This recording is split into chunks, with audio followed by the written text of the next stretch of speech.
নমস্কার, আবার আপনাদের স্বাগত জানাই আজকের অনুষ্ঠান স্বপ্নাবতার কথায়। গত সপ্তাহের আলোচনায় আমরা বেছে নিয়েছিলাম বিশ্বকবি রবীন্দ্রনাথকে। এক অনুষ্ঠানে তো তাকে ধরা যায় না, তাই না? তাই আমরা সাম্প্রতিক যে হানাহানির ঘটনা ঘটে চলেছে সীমান্ত জুড়ে, তার প্রেক্ষিতে দেখতে চেয়েছিলাম বিশ্ব শান্তির পথে এগিয়ে যাওয়ার এই রবীন্দ্র ভাবনার বক্তব্যটা কি। বিষয় যদিও কঠিন, তবুও আপনারা যে সমস্ত উৎসাহমূলক মতামত আমাকে ব্যক্তিগতভাবে জানিয়েছেন, তাতে আমার বিশ্বাস দৃঢ় হয়েছে যে আজও রবীন্দ্রনাথ কতখানি প্রাসঙ্গিক, এবং এই বিষয় নির্বাচনে আপনাদের আমার পাশে থাকার এইটুকু অঙ্গীকার আমার কাজের দায়বদ্ধতাকে অনেক গুণে বাড়িয়ে দিয়েছে। আজ আমরা আলোচনা করব আর এক কবিকে নিয়ে, যিনি আধুনিক যুগের কবি। অবশ্য তাকে শুধুই একজন কবি বললে কিন্তু মস্ত ভুল বলা হয়। তিনি ছিলেন একাধারে প্রখ্যাত বাঙালি কবি, ঔপন্যাসিক, প্রাবন্ধিক, শিশু সাহিত্যিক, সাহিত্য গবেষক, কলকাতা গবেষক, চিত্র পরিচালক ও প্রচ্ছদ শিল্পী। বলুন তো এবার দেখি কার কথা আমি বলছি?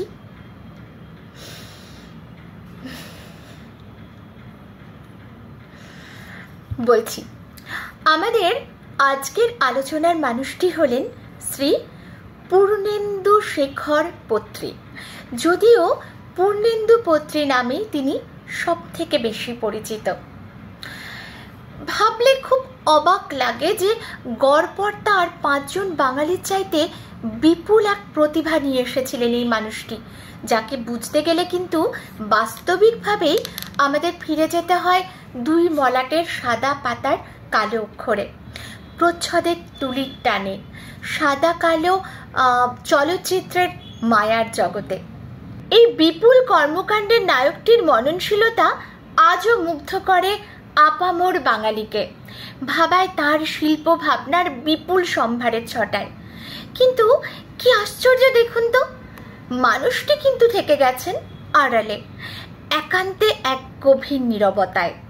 যারা ওয়াকিবহাল তাদের যদি জিজ্ঞাসা করি যে পূর্ণেন্দু পত্রী কি কবি, কি বলবেন?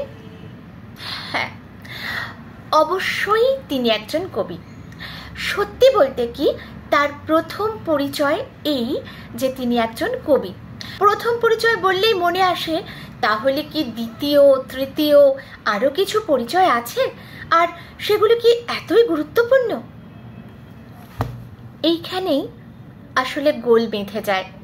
তার প্রতিটি পরিচয়ই এতখানি একক বৈশিষ্ট্যে ভরা যে সেই দিক সম্পর্কে বলতে গেলে মনে হয় যে তার সেই পরিচয়টাই বুঝি প্রধান। তবু আমরা তাকে কবি হিসেবেই দেখব, কারণ তার কবিতাই তাকে বাঙালির মননে সবচেয়ে বেশি ঘনিষ্ঠ করে তুলেছিল, সে বিষয়ে আমাদের কোনো সন্দেহ নেই। কলকাতায় তার অভিভাবক ছিলেন কাকা নিকুঞ্জ বিহারী পত্রী। তাঁরই চলচ্চিত্র পত্রিকা চিত্রিতা এবং সাহিত্যপত্র দীপালিতে আঁকা ও লেখার মাধ্যমে তিনি এই পথে আসেন।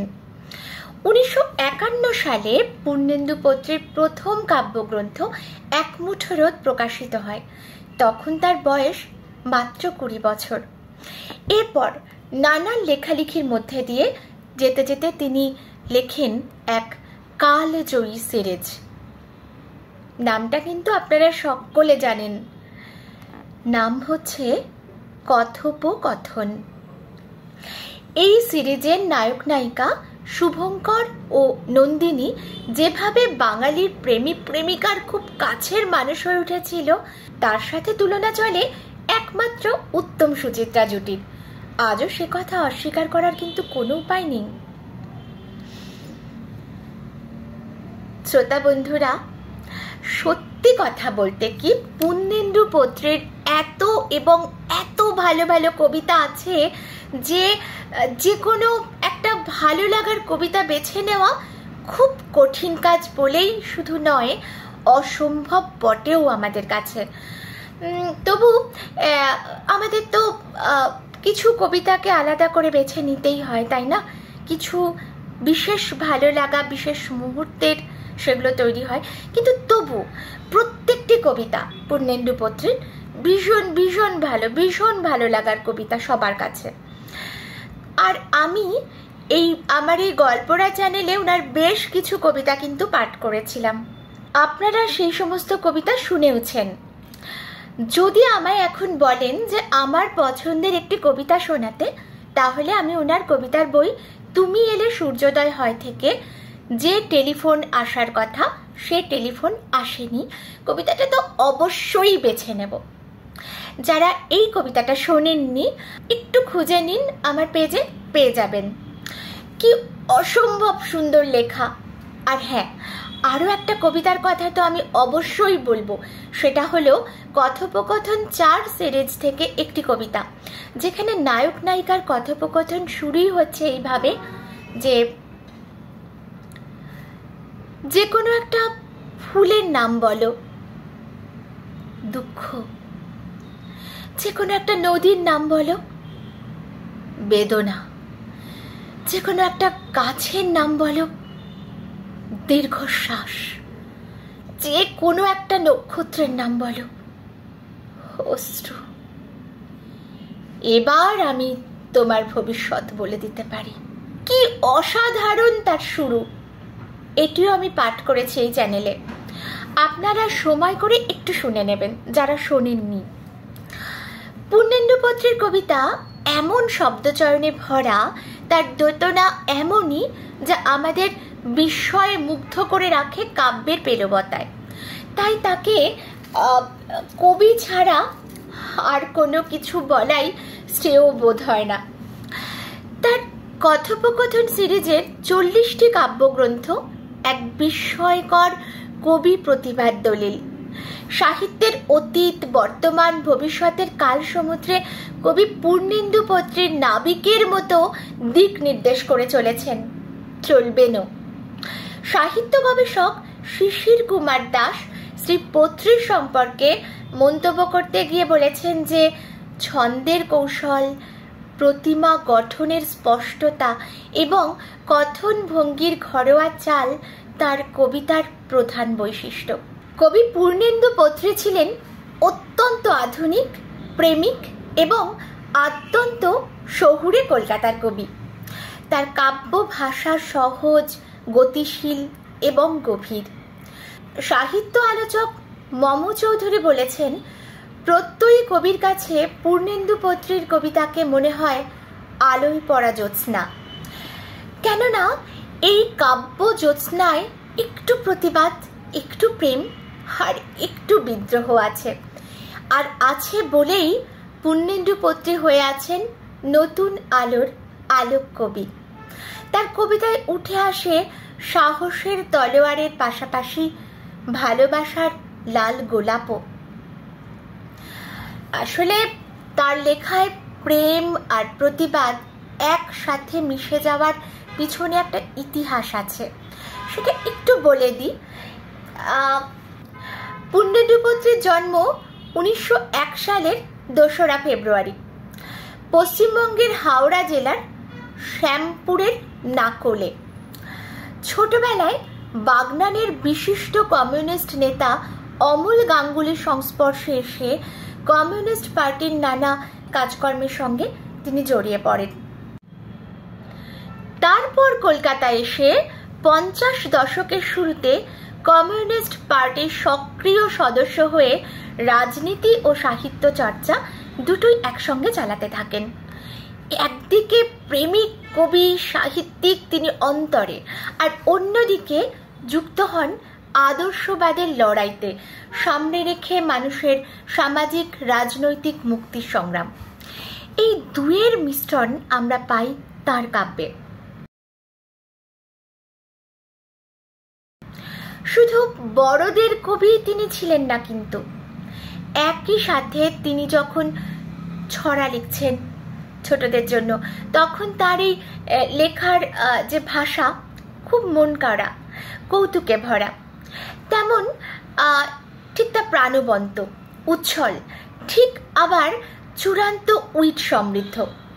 ছোটদের জন্য তিনি লিখেছেন আলটুং ফাংটুং, ম্যাকের বাবা খ্যাক, Illi বিল্লি, দুষ্টুর Ramayana, jumbo the juniors প্রভৃতি হাসির বই, বা যেগুলো ধরুন শিশু সাহিত্যের ক্ষেত্রে একটা মাইলস্টোন। অবশ্যই আমরা নিশ্চিতভাবে বলতে পারি যে তার লেখা রাম রাবণের ছড়া পড়ে খুদেরা যতই না হেসেছে, তাদের বাবা মারা কিন্তু হেসেছেন আরো অনেক বেশি। আপনারা যারা এখনো পড়েননি তারা এই লেখা অবশ্যই পড়বেন। কেন এই কথা বলছি তার উদাহরণ দিলেই কিন্তু বুঝতে পারবেন। সীতাহরণ প্রসঙ্গের বর্ণনায় তিনি লিখছেন, আতা গাছে তোতা পাখি, ডালিম গাছে মৌ, রাবণ রাজা দেখতে পেলেন একা রামের বউ।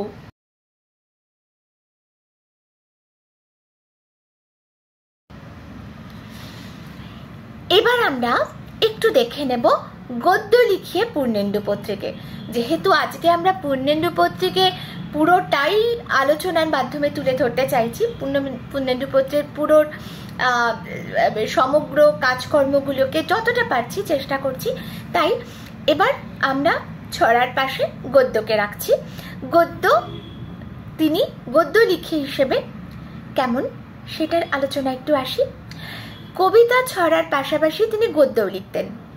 1958 সালে প্রকাশিত হয় তার প্রথম উপন্যাস দাঁড়ের ময়না, যা মানিক পুরস্কার লাভ করে।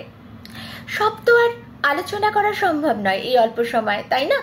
তাই আমরা ওনার বিশেষ বিশেষ কাজ নিয়ে আলোচনা করব।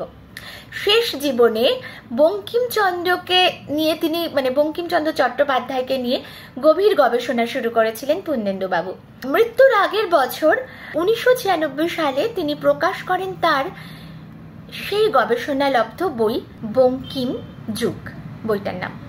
সত্যি কথা বলতে কি, এই কাজের মাধ্যমে নতুন করে বঙ্কিমচন্দ্রকে আবিষ্কার করতে করতে এক অন্য স্তরে নিয়ে গিয়েছিলেন পূর্ণেন্দুবাবু।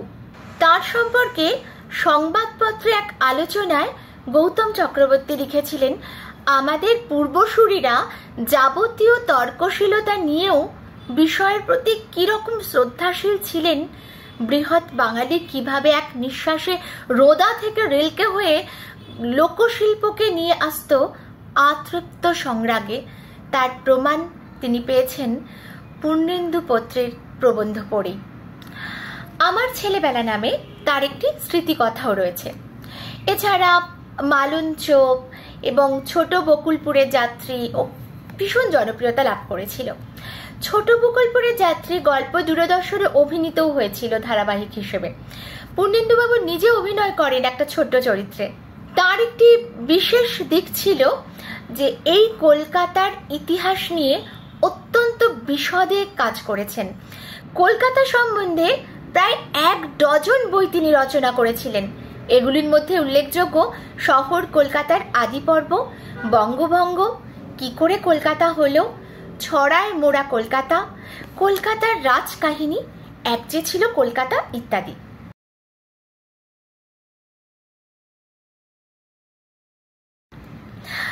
অন্যদিকে তিনি তথ্যচিত্রও করেছেন একাধিক, যার মধ্যে রয়েছে অবনীন্দ্রনাথ ঠাকুরকে নিয়ে করা ছবি, কালীঘাটের পটচিত্র নিয়ে তথ্যচিত্র, খরা আর গুহাচিত্র নামের 2টি তথ্যচিত্রের কাজ তিনি শেষ করতে পারেননি সুচিত্রা সেনকে নিয়ে চতুরঙ্গ ছবিটিও। তবে ছবির জন্য প্রযোজকদের দৌড়ে দৌড়ে ঘুরে বেড়ানোর চেয়ে মানুষের কাছে হাত পাতাকেই শ্রেয় বলে মনে করতেন পরিচালক।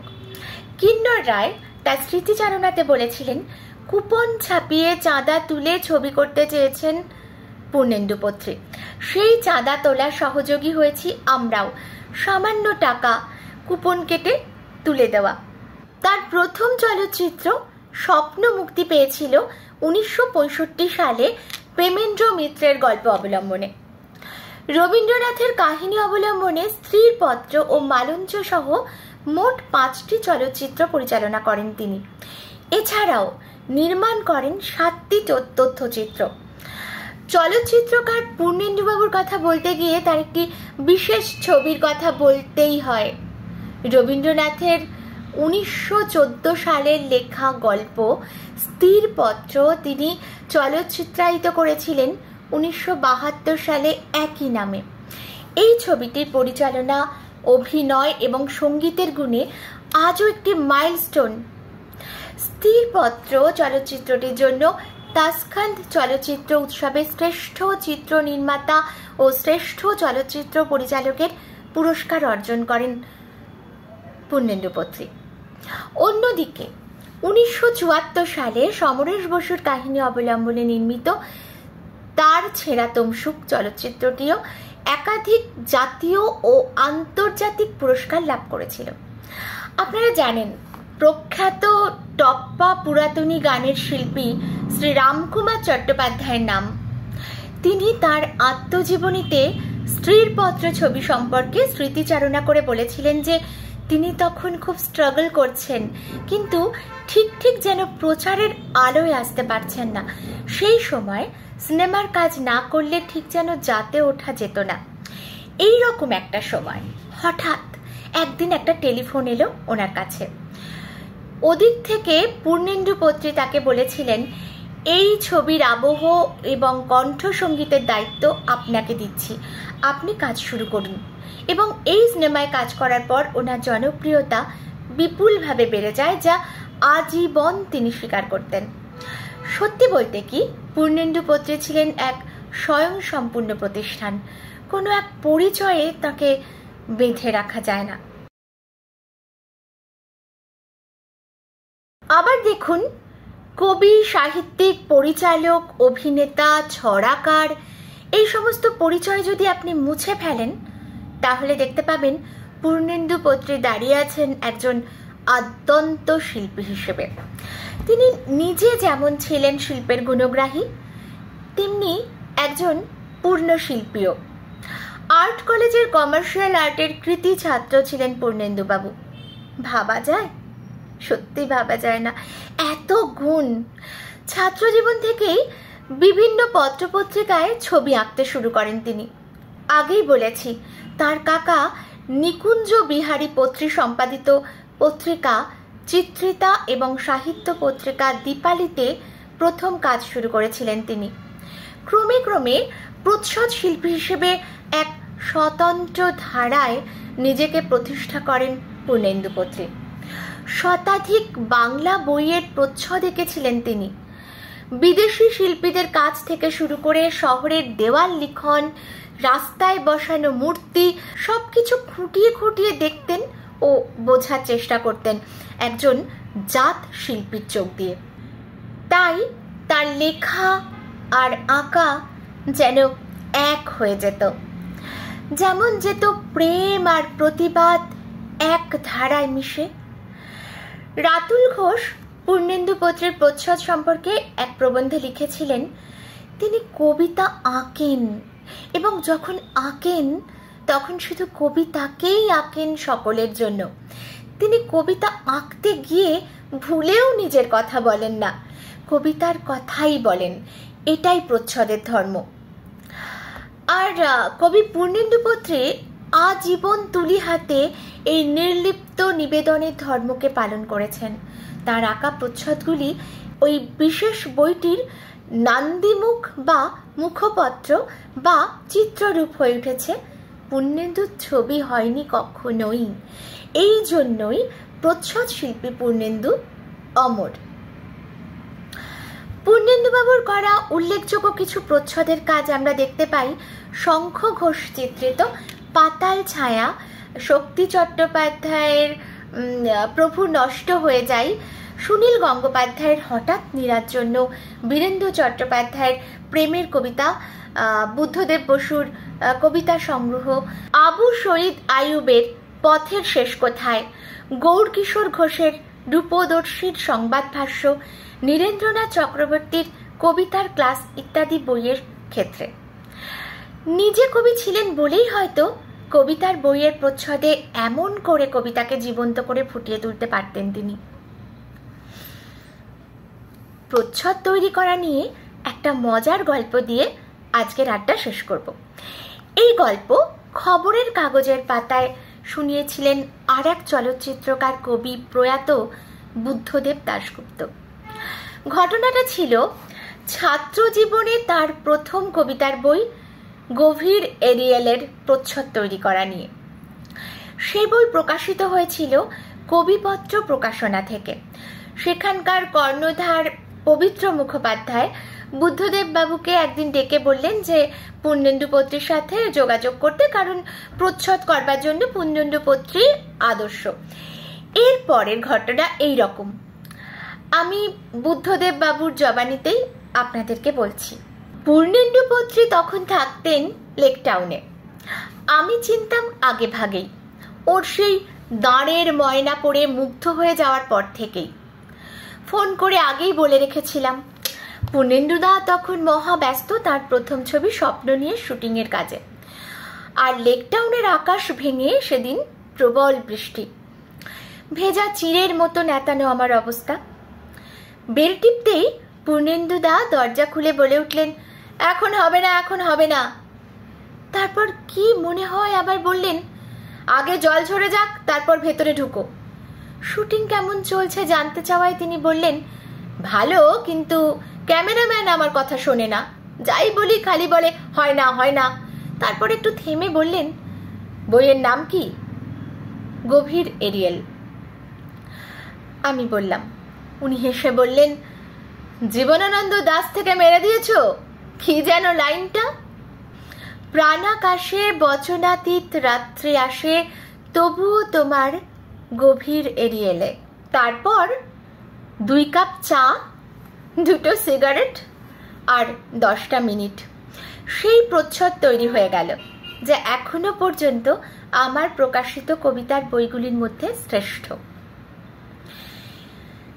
এবার এই প্রসঙ্গে বলে রাখি যে আজ অব্দি বাংলা বইয়ের প্রচ্ছদ শিল্পী হিসেবে যে 3 শিল্পীর নাম একসঙ্গে উচ্চারিত হয়, তার মধ্যে পূর্ণেন্দু পত্রী ছাড়াও বাকি 2জন হলেন তার 2 বন্ধু সত্যজিৎ রায় এবং খালেদ চৌধুরী। 1997 সালের 19শে মার্চ আমরা হারাই এই মানুষটিকে চিরতরে।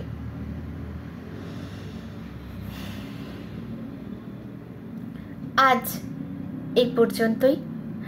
আবার দেখা হবে সামনের সপ্তাহে স্বপ্না ও তার কথা অনুষ্ঠানে। সবাই ভালো থাকুন, সঙ্গে থাকুন আমার। গল্পরা চ্যানেলের কথা সবাইকে বলুন। দেখা হবে, ঠিক দেখা হবে আবার পরের শুক্রবার। নমস্কার।